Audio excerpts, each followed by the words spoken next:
올해 해를 바꾸면서 우리에게 제일 중요하고 시급한 일이 무엇일까? 아마 여러분 그거 생각해 보셨죠? 뭘 좀 새해에는 새롭게 하면 좋을까? 저도 그걸 생각해 보니까 바로 예배를 은혜롭게 올바르게 드리는 것이 참 필요하겠다. 그게 우리 삶에 굉장히 큰 변화를 가져올 수 있겠다. 그런 생각을 하게 됩니다. 우리의 예배가 발전할 수 있다면 올해 얼마나 좋을까 하는 것입니다. 새해가 되면서 교회마다 은혜로운 예배를 드리기 위해서 큰 돈을 들여 음향과 방송 장비를 바꾸고 악기를 더 나은 것으로 교체하기도 하고 사람을 바꾸기도 합니다. 은혜로운 예배를 위해 우리가 청소를 하거나 교회를 먼저 오거나 기도하러 오셨을 때 예배실을 정돈하고 가꾸는 것도 필요하고 또 꽃을 정성껏 이렇게 우리 담당하신 분들이 수고해서 많은 수고와 헌신으로 봉헌하고 이 예배 전체를 좀 더 은혜롭게 아름답게 가꾸는 것, 이것이 참 필요한 것입니다. 그러나 정말 중요한 것은 마음입니다. 예배 드리는 마음, 말씀 듣는 심령, 이것을 새롭게 할 때 예배는 놀랍게 변화되고 우리의 예배가 변화되면 그때부터 우리의 영적 삶이 달라지면서 우리 삶 전체가 새로워지는 계기를 찾게 될 줄로 믿습니다. 예수님이 수가성 우물가에서 인생의 고민을 안고 있는 사마리아 여자를 만나 대화를 나누시다가 예배에 대하여 가르쳐 주신 말씀이 바로 오늘 말씀입니다. 그 여인은 남편이 5 있었고 지금 있는 자도 자기 남편이 아니었어요. 남편이 여럿이 있었으니까 참 좋았겠다, 하나 더 좋은데 이렇게 하실지 모르지만 그처럼 불행하고 복잡한 인생이 어디 있을까요? 짐작컨대 불행한 사람이요 인생에 평안이 없었으며 사람들 눈을 피해서 낮잠 자는 시간을 이용해서 홀로 우물가에 물을 뚫어 나와야 하는 왕따 여인이었습니다. 예수님은 그에게 목마르지 않는 물, 영생하도록 솟아나는 샘물을 말씀하시면서 당신이 바로 그 물을 공급해 주는 분이다, 메시아다라는 것을 말씀하시지요. 그리고 아주 중요한 말씀을 그 여인과 나누시는데 그것이 바로 예배에 관한 말씀이었습니다. 왜 인생 얘기를 시작하는데 예배에 대한 말씀부터 하실까요? 그것은 인생의 문제는 마음에서 나오고 마음의 문제는 영의 문제이며 영과 육의 모든 문제를 바로 정리하고 힘을 얻는 자리가 예배이기 때문입니다. 그래서 예수님이 그 여인의 문제에 대해서 주변을 얘기하지 않고 가장 중요한 요점을 말씀하셨던 것이에요. 신앙은 출입문이 예배입니다. 시작도 마침도 예배에서 이루어집니다. 예배가 살아야 신앙이 삽니다. 여러분 그렇게 인정하십니까? 예배는 참으로 중요한 신앙생활의 요점이요 핵심입니다. 신앙이 살아야 인생이 하나님 뜻대로 바르게 설 수 있으니 결국 바른 예배가 인생 행복의 비결이라는 말씀은 결코 과장된 말씀이 아니에요. 우리는 예배에서 하나님을 만납니다. 처음 예수 믿을 때는 자기가 인도한 사람, 또 자기 이웃이나 사람이나 친구, 자기 마음에 드는 사람을 예배에서 찾습니다. 어떤 분은 목사가 마음에 들어서 예배 드리러 옵니다. 목사님 너무 잘생겼어요, 자꾸 말을 걸고 싶네요, 이런 교인들도 있습니다. 교회에 나와서도 두리번 사람을 찾습니다. 그러나 믿음이 깊어지고 진실해지면 예배에서 우리는 하나님을 만납니다. 가장 위대한 분, 세상 전체보다 크신 분, 하나님을 만나려고 우리는 예배합니다. 예배에서 말씀이 우리 마음에 들어옵니다. 말씀은 영혼의 양식이고 우리 마음의 양약입니다. 말씀이 들어오는 자리가 가장 복된 자리입니다. 예배에서 어둠이 물러가고 빛이 임합니다. 예배는 영적 전쟁의 자리가 되는 겁니다. 예배에서 어둠의 세력이 무너지고 빛이 강력한 역사가 일어납니다. 우리 마음과 생활 속에 있는 어둠이 다 물러갈 수 있는 계기를 우리는 예배에서 찾을 수 있습니다. 예배에서 눈물과 함께 마음의 치유가 일어날 수 있습니다. 예배 때 마음의 긴장을 풀고 눈물 흘리는 것은 참으로 귀한 일이죠. 때로는 육신의 질병까지 치유될 수 있습니다. 마음을 치유하는 능력이 있고 오래된 상처와 트라우마를 만져주시는 은혜를 체험하게 되는 것입니다. 예배는 이와 같이 하나님의 말씀을 통하여 강력한 권세가 나타나는 축복의 자리입니다. 이렇게 예배가 예배답게 이루어지면 예배 드릴 때마다 신앙이 진보합니다. 신앙이 자랍니다. 예배 드릴 때마다 하나님의 은혜의 강물에 깊이 들어가게 되는 거예요. 그래서 마음이 씻기고 소생함을 입으며 위로부터 내려오는 신령한 능력을 받게 됩니다. 이런 예배를 지속적으로 함께 드리는 사람들은 은혜의 울타리, 주님의 사랑의 밴드로 똘똘 뭉쳐져 있어서 진정한 교회를 이루게 됩니다. 교회는 곧 예배 드리는 공동체예요. 살아있는 예배가 없으면 교회는 교회로서 존재할 수도 없습니다. 뜨거운 일치감, 우리가 한 팀이라는 마음은 바로 예배에서부터 우러나오는데, 이럴 때 절대 딴 생각을 할 겨를이 없이 흩어지지 않습니다. 그리스도의 사랑과 은혜의 공동체로 든든히 서서 지옥의 권세, 마귀의 술수가 어쩌지 못하는 힘을 얻게 되는 것입니다. 이렇게 예배의 의미를 생각할 때, 정말 중요하고 필요하고 또 우리 삶의 기본이 되는 것이구나 하는 생각을 하지 않을 수 없죠. 그러므로 잘못된 예배는 우리 영혼과 생활 전반에 큰 악영향을 끼칩니다. 잘못된 예배는 그 자체가 우리에게 큰 시험거리가 됩니다. 예배를 은혜롭게 드리지 못하는 어떤 요소가 있다면 속히 해결해야 합니다. 대부분 우리 마음과 믿음의 자세에서 비롯되는 것이니 바깥이나 다른 사람에게서 문제를 찾지 말고 먼저 자기 자신에게서 문제를 발견하고 해결해 나가는 것이 대단히 중요합니다. 새해 들어서 여러 가지 삶의 계획을 세울 때 우리의 예배가 바로 되어 있는가, 은혜로운 예배, 살아있는 생생한 예배, 하나님을 만나고 우리 영혼이 변화되는 그런 예배로 우리가 드려지고 있는가 하는 것을 꼭 점검하시기 바랍니다. 잘못된 예배는 큰 영적 질병이에요. 이 병을 그대로 두면 무서운 영적 문제를 일으켜서 우리 영혼과 육신과 생활을 마귀에게 내어주는 엄청난 재난을 가져오게 됩니다. 예배를 가만 보면요, 지루한 예배가 있어요. 어떤 교회 어린이부에서 선생님이 아이들에게 물었습니다. 어린이 여러분, 교회에서는 왜 조용해야 하죠? 그러자 한 아이가 손을 들고 대답했어요. 우리 엄마가 다른 사람들이 잘 때는 조용하라고 하셨어요. 예배만 되면 다 자니까.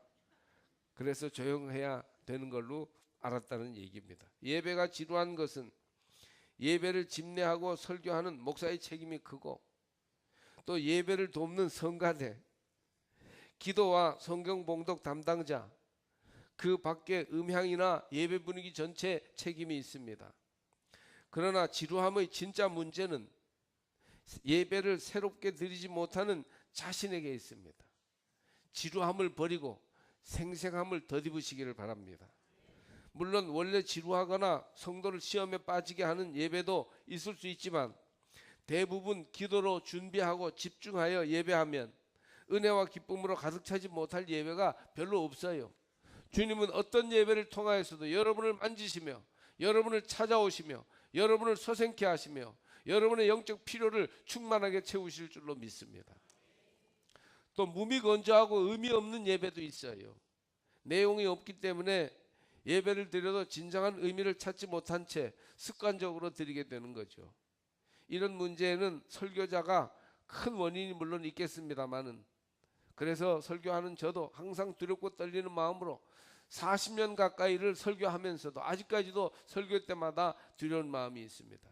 그러나 다른 사람에게서 원인을 찾으려고 하기보다는 역시 예배의 내용이 있기 위해서는 예배 드리는 사람의 준비 부족과 집중력 부족에 큰 원인이 있음을 소홀히 해서는 안 됩니다. 소극적으로 형식적으로 예배하면 아무 의미나 능력을 찾지 못하는 무기력한 예배를 드리게 됩니다. 구경꾼이 되어서는 안 돼요. 여러분은 예배 구경꾼이 되지 말고 예배자가 되시기를 바랍니다. 예배 시간에 하나님을 바라보시고 성령으로 인도함을 받으시기를 바랍니다. 그러면 생생한 예배, 살아있는 예배, 내용 있는 예배를 분명히 드리게 될 것이고, 이렇게 될 때 우리의 심령이 소생함을 얻고 하나님과의 온전한 관계에 나아가게 될 것입니다. 예수님은 사마리아 여인의 인생을 바르게 하기 위해 예배에 대한 중요한 가르침을 주셨는데 영과 진리로 예배해야 한다고 하십니다. 예배는 물질적으로 육적으로 드려서는 안 되고 감각으로 드려서는 안 되고 영으로 충만한 그런 예배로 드려야 된다는 겁니다. 성령으로 예배를 드려야 된다는 거예요. 또 진리가 담겨 있는 진실하고 뜨겁고 간절한 예배가 되어야 합니다. 재와 같이 메마른 생활이 예배에서 새로운 불꽃을 얻어야 돼요. 예배 감동과 뜨거움이 있어야 합니다. 오늘의 예배도 성령께서 여러분의 마음을 만져주셔서 영적인 불꽃을 살리는 그런 예배가 될 수 있기를 축복합니다. 예전에 제가 원주 살 때 사택에 불이 날 뻔한 적이 있습니다. 어느 날 아침에 아이들이 이제 큰 아이는 고등학생 수험생이라서 일찍 아주 새벽까지 학교를 가고, 둘째 셋째가 이제 학교 가기 직전이었는데 큰 아들놈이 뭐 아들 하나니까 아들놈이 안방으로 막 뛰어들면서 불이야, 아빠 불 난 것 같아, 막 그러는 거예요. 그래서 깜짝 놀라서 막 뛰어나가 보니까 온 집이 하얗고 까만 연기가 막 가득 차가지고 매워 견딜 수가 없고, 주방 쪽에서 검은 연기가 막 뭉게뭉게 솟아오르는 것입니다. 그 고등학생이었던 큰 아이를 보내고 아내가 닭찜을 하느라고 냄비에 고기를 담아놓고 요리하다가 너무 피곤해서 잠깐 방에 들어와 누워 있다가 잠이 들어버린 것입니다. 뛰어나가서 물을 2바가지 뻘겋게 달아오른 냄비에 퍼부었더니 주방이 온통 튀긴 물과 재로 아주 엉망진창이 되고 말았습니다. 그 연기 기운이 빠지는데 한 주 이상 걸렸어요. 한 주간 동안 코에 낸내가 가득 배어 있었습니다. 야, 그거 무섭대요. 한번 불이 탔다가 꺼졌는데 얼마나 독한 냄새가 배어 있었는지 모릅니다. 그때 우리 식구들이 놀란 가슴을 쓸어내리면서 스스로를 위로했는데 우리 교회에 성령의 불을 내려주시려는 징조가 아닐까, 그렇게 위로를 서로 해본 적이 있습니다. 주방 불은 위험하고 지저분하고 괴로운 냄새를 주지만 제단 불은 모두를 뜨겁게 하고 새롭게 하며 정결케 할 것입니다. 여러분, 제단의 불을 끄지 마시고 제단에서 불을 만나시기를 축복합니다. 예배에는 거룩한 불이 타올라야 해요. 가슴이 성령의 불로 타고 심령이 눈물로 씻겨나가고 믿음으로 마음이 뜨거워져야 하는 것입니다. 올해 배너를 보십시오. 여기 보면요, 불이 타올라서 불꽃이 세 개의 불똥이 튀고 있어요. 강력한 불을 상징하는 것입니다. 성령으로 예배하시기를 바랍니다. 예배 때 뜨거운 불이 타올라야 돼요. 우리 심령을 정결케 할 수 있는 불이 있어야 돼요. 우리의 마음을, 생활을 움직일 수 있는 에너지가 이 성령의 불에서부터 나와야 하는 것입니다. 또 진리로 예배하십시오. 형식주의와 지루함과 냉랭함을 극복할 수 있기를 기도합니다. 영으로, 진리로. 그때 놀라운 축복의 문이 열릴 것이며 엄청난 능력의 샘이 솟아날 것입니다. 재미도 있고 감동도 있는데 복음에서 떠난 잘못된 예배도 있어요. 소위 너무 세속적으로 흐르는 예배입니다. 요즘 유행되는 젊은이 예배는, 또 현대 예배는 너무 세속화되어서 복음의 가치를 잃어버린 것은 아닌가 염려됩니다. 여러분, 재미있으면 다 좋은 게 아니에요. 그것이 과연 복음적 가치, 거룩함을 가지고 있는가를 우리는 보지 않으면 안 됩니다. 현대적 복음 성가를 부르더라도 그 곡조나 리듬이 너무 육체의 본능에 호소하도록 하지 말고, 물론 이제 현대 음악들은 리듬이 막 아주 이렇게 당기고 밀고 못 갖춘 마디가 막 확확 돌아가고 해서 좀 이렇게 강력한 어떤 그런 임팩트를 주려고 합니다만은 그 정도까지만 해야지, 너무 그런 쪽으로 육체의 감각을 호소하는 쪽으로 가는 찬양도 조금 우리는 절제하지 않으면 안 됩니다. 하나님의 거룩함과 영원함을 바라보도록 하십시오. 말씀도 처세술이나 사람들을 잘 재미있게 하거나 혹은 자기의 어떤 그 이야기를 조곤조곤 하게 해서 상한 마음을 위로해 주는 데 머무를 것이 아니라, 재미있게 하는 것으로 끝날 게 아니라 구원의 은혜에 바탕하여 하나님과 동행하는 거룩한 삶으로 인도해야 합니다. 균형 있는 말씀을 전해야지, 성서적 기준에 의해서 어긋나지 않는 말씀을 전해야지, 어떤 독특한 얘기를 사람들의 인기를 끌려고 자꾸 해서는 안 되는 것입니다. 반면에 너무 세상과 분리된 가치관을 주장하는 예배도 문제입니다. 그래서 완전히 이 세상과의 세상적인 모든 육체의 삶과 세속의 모든 역사와 현실에 대해서는 완전히 문을 닫아버리고, 교회는 성경 얘기만 해야 되고 영적인 말만 해야지 왜 일반 생활 얘기를 하냐 이러는 것 사람들이 있는데 그렇지 않지요. 믿음과 삶은 우리 역사와 생활의 모든 일들을 담고 있는 것이에요. 우리는 세상 속에서 하나님의 자녀로 살아야 합니다. 지나치게 세속화되어 세상 가치를 따르는 것도 문제지만 세상과 분리된 영적 세계와 새로운 질서를 강조한 나머지 너무 현실 세계와 동떨어진 주장을 반복하는 것도 분리주의 이단을 따르는 것임을 알아야 됩니다. 그래서 우리가 이 땅 위에서 마치 흑인들이 자기네들끼리의 말을 하고 자기네들 가치관이 통하는 게토라고 하는 거리에서 자기들끼리 막 흥얼거리며 사는 것처럼 그렇게 교회가 우리끼리의 언어와 우리끼리의 세계관만에 매여 있는 그런 게토처럼 이 세상의 외딴 섬이 되어서는 안 되는 겁니다. 이것도 이단이에요. 균형 잡히고 건강한 복음 진리의 선포가 있는 예배를 우리는 기뻐해야 하며 그런 균형 있고 건강한 신앙생활을 이 예배를 통해서 가꾸어 가야 할 것입니다. 말씀에 기초하여 실제적인 권면을 또 드리겠습니다. 먼저 예배에 늦어서는 안 됩니다. 또 이런저런 이유로 자꾸 주일 예배를 빼먹는 것은 옳지 않습니다. 그건 하나님 앞에 신실하지 못한 태도예요. 대통령을 면담할 계획이 있다면 여러분은 늦습니까? 저는 오래전에 노무현 대통령이 원주에 왔을 때 사회 대표로 만나는 자리에 저 말석에 앉을 자리가 있었습니다. 사람들이 대통령이 오기 전 1시간 전부터 다 나와서 기다리고 있었습니다. 명찰을 달고 자기 자리에 몇 번이나 확인을 한 뒤에 앉아서 멀찌감치 대통령 대화를 보다가 밥 먹고 돌아왔어요. 밥도 뭐 맛있는 비싼 밥도 아니었어요. 먼 발치서 대통령 얼굴 보기 위해서 며칠 시달렸습니다. 얼마나 연락을 하고 신원을 확인하고 말이지. 절대 늦으면 안 된다고. 그런 얘기를 많이 들었습니다. 하나님은 대통령보다 위대하고 높으신 분입니다. 왕의 왕이시요 세상을 다스리는 주제이십니다. 그러므로 이 예배에 하나님이 틀림없이 와 계시므로 우리는 하나님 앞에서 지켜야 할 예의를 예배를 통해서 보여주어야 할 것입니다.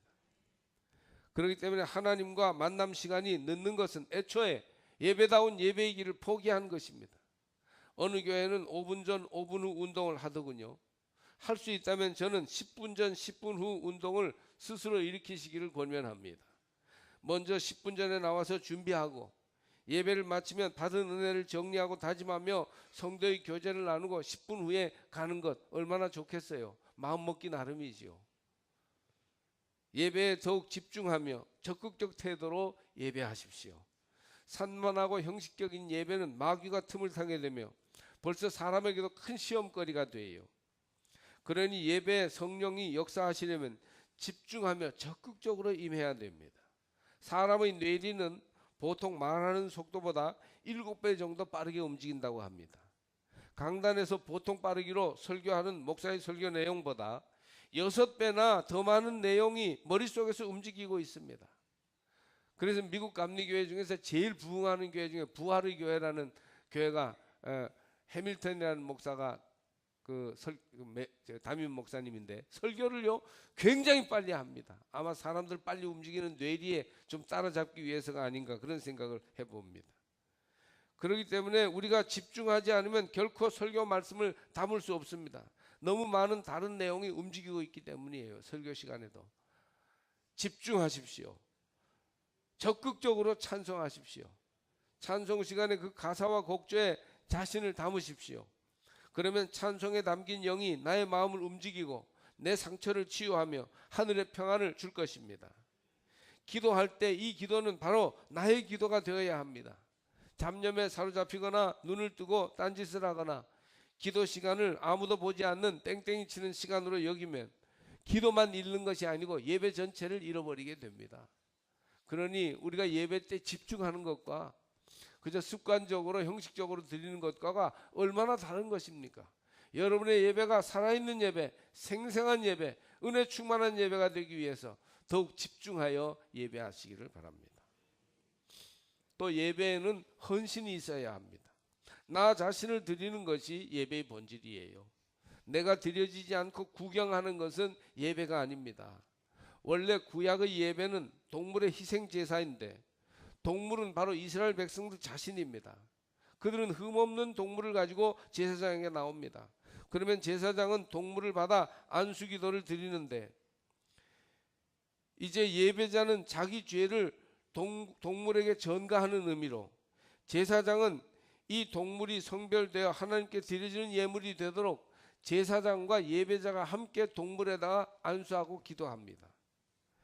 그리고 그 짐승을 잡아서 번제로 태워드리는데 이때 이 예배자가 자기의 죄만 전가하는 것이 아니고 자기 자신을 하나님 앞에 전가하여 불로 태워드리는 것이에요. 자신이 드려지는 것.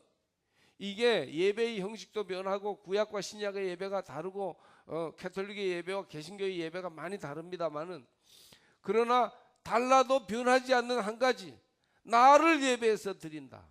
이건 언제나 변함없는 것이에요. 그러니 나를 드리지 않는 예배는 가짜 예배, 벌써 예배의 본질을 잃어버린 예배입니다. 여러분의 예배가 나를 드리는 예배가 되시기를 바랍니다. 예배에 이런 헌신이 있을 때 진정한 은혜가 나타나고 헌신하는 예배에 놀라운 축복이 있습니다.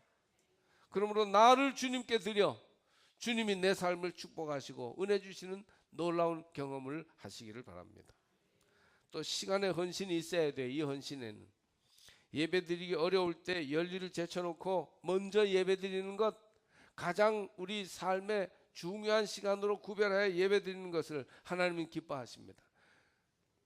그래서 우리가 가능하면 예배 시간이 바쁘지 않아야 해요. 다른 모든 것을 멈추고 오직 하나님만 바라보는 아주 마음이 정해진 중요한 시간이 되어야 하는 것입니다. 다른 것이 예배에 맞춰지도록 노력하십시오. 요즘은 예배 시간을 우리가 선택합니다. 7시 예배, 9시 예배, 11시 예배, 심지어 오후 2시 예배도 선택적으로 생각하는 분들이 있습니다. 그래서 예배 드리기 좋은 시간을 선택하는 경향이 있습니다. 물론 이제 다양한 현대인의 생활을 우리가 감당해야 하기 때문에 어쩔 수 없는 경우도 있습니다. 그래서 그런 예배들을 잘 활용하셔야 되지만 그러나 할 수 있다면 우리가 편한 시간이 아니고 하나님이 좋아하시는 시간에 예배드리도록 힘써야 하는 것입니다.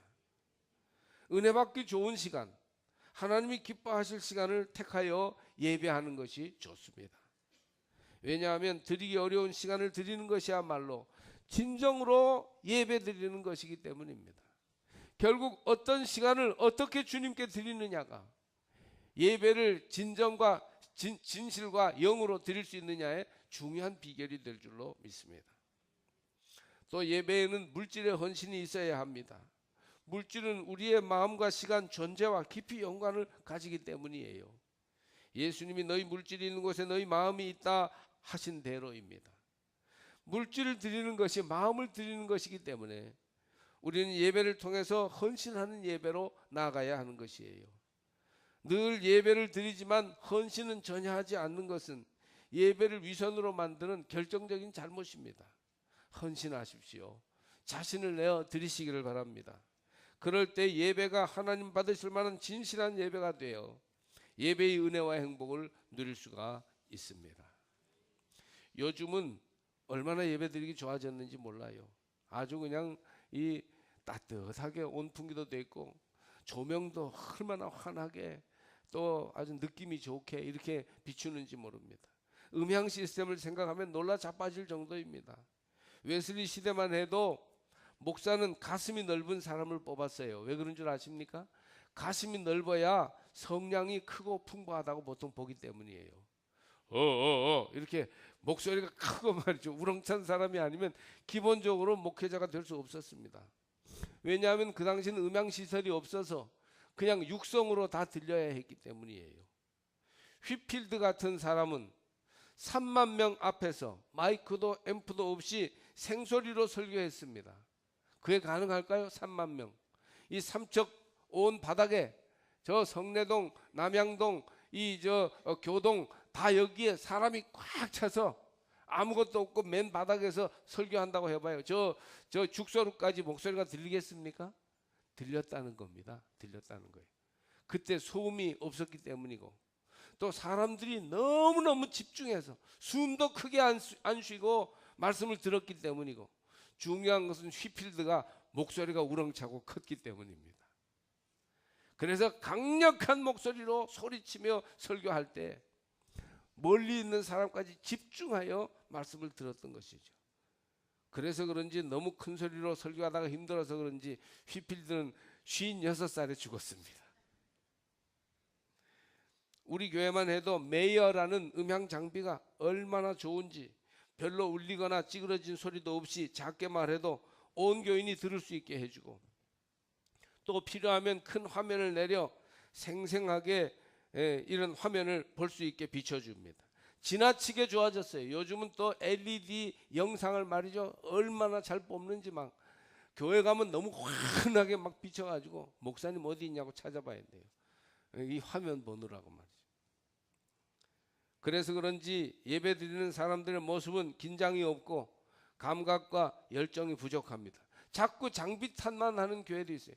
귀 기울여 들으려고 하기보다는 그 소리와 영상이 내 눈앞에, 귀 앞에 아주 딱 들리게 말해줘라고 이렇게 하는 시대가 되었습니다.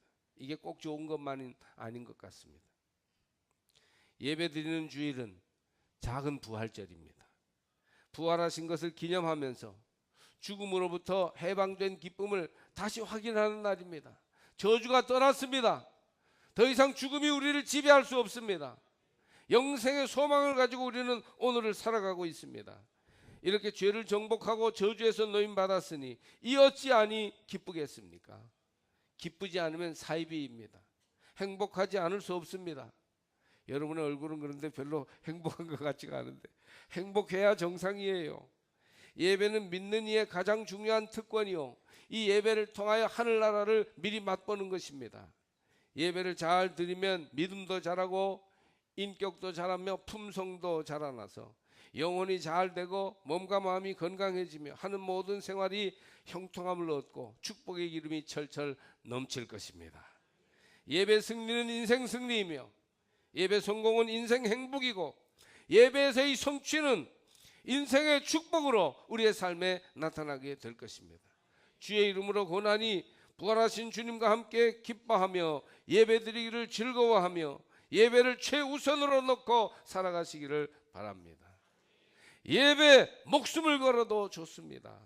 그러면 모든 얽혔던 것이 풀리고 막혔던 문이 열리며 모든 답답한 현실이 회복되어 하나님의 거룩한 뜻이 우리의 삶 속에 온전히 이루어지고 하나님이 오늘 우리 삶에 그의 나라를 이루어 주실 것입니다.